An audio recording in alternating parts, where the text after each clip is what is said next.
అందరికీ నమస్కారం. ఈరోజు మనం మిల్లెట్స్‌ని పర్ఫెక్ట్‌గా ఎలా కుక్ చేసుకోవాలో చూద్దాం. ఇక్కడ నేను 1 కప్పు మిల్లెట్స్ తీసుకున్నాను. ఇక్కడ అరికెలు తీసుకున్నాను. కోడో మిల్లెట్స్ అంటారు కదా! అవి. ముందు రోజు నైటు శుభ్రంగా కడిగేసుకొని వాటర్ పోసుకొని పెట్టుకున్నా.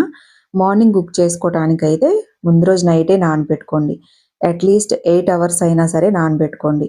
డిన్నర్‌లోకైతే మీరు మార్నింగ్ నానబెట్టేసుకోండి. చక్కగా ఎక్కువ టైం నానటం వల్ల డైజెస్ట్ అవుతాయి. అలాగే ఫాస్ట్‌గా కుక్ చేసుకోవచ్చు. గ్యాస్ ప్రాబ్లమ్స్ లాంటివి కూడా రావు. 1 కప్పుకి 8 కప్పుల వాటర్ తీసుకున్నాను. ఇక్కడ నేను గంజి వారుస్తున్నాను. నేనైతే గంజి వార్చటానికే ఇష్టపడతాను. మీరు అలా వార్చుకోవటం రాదు. మాకు అత్తెసరు అలా కావాలి అనుకుంటే 1కి 2 కప్పుల వాటర్ తీసుకోండి. చక్కగా అత్తెసరికైనా, నార్మల్ గంజి వార్చడానికైనా వాటర్ అయితే ఈ విధంగా బాయిల్ అవ్వాలి. ఇలా బాయిల్ అవ్వటం స్టార్ట్ అయిన తర్వాత మిల్లెట్స్ వేసేసుకోండి.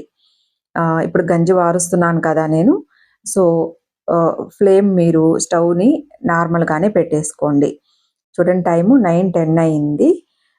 మనకి 10 నిమిషాలు టైం అయితే పడుతుంది. మీరొకసారి చెక్ చేసుకోండి.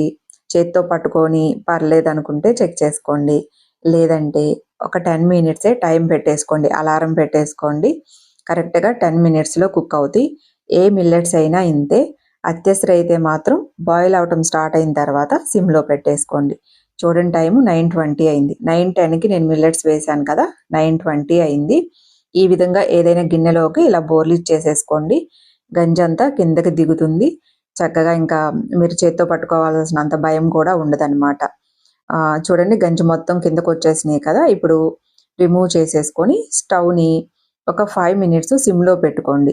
ఇంకా అడుగున ఏదన్నా వాటర్ ఉన్నా, కొంచెం తేమలాగున్నా సరే అది కూడా లేకుండా ఉంటుంది. చక్కగా పొడి పొడిలాడుతూ ఉంటుంది.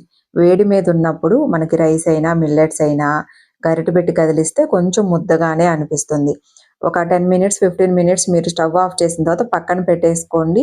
కొంచెం వేడి తగ్గుతుంది. చక్కగా పొడి పొడిలాడుతూ చూడండి ఈ విధంగా వస్తుంది. ఏ గిన్నెలో అయినా కుక్ చేసుకోవచ్చు. చక్కగా మనకి మిల్లెట్సు పువ్వులాగా విచ్చుకున్నట్లుగా వస్తాయి. హెల్త్‌కి కూడా చాలా మంచిది. గ్యాస్ ప్రాబ్లమ్స్ రాకుండా ఉంటాయి. ఈ మిల్లెట్స్‌తో మీరు ఎలాంటి రెసిపీస్ అయినా ప్రిపేర్ చేసుకోవచ్చు. టేస్ట్ అయితే చాలా బావుంటాయి. హెల్త్‌కి మంచిది. నేనైతే ఈరోజు ఇంకా లెమన్ రైస్ ప్రిపేర్ చేశాను. ఈజీగా కుక్ చేసుకోవచ్చు.